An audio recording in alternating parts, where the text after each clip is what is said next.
dan fuska haka na faɗi komai da lokacin abu da ya zambar damuwa a rai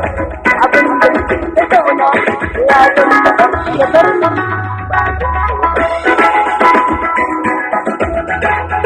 aka san kuma rayuwa ne da dan kodaya dan ya madan ya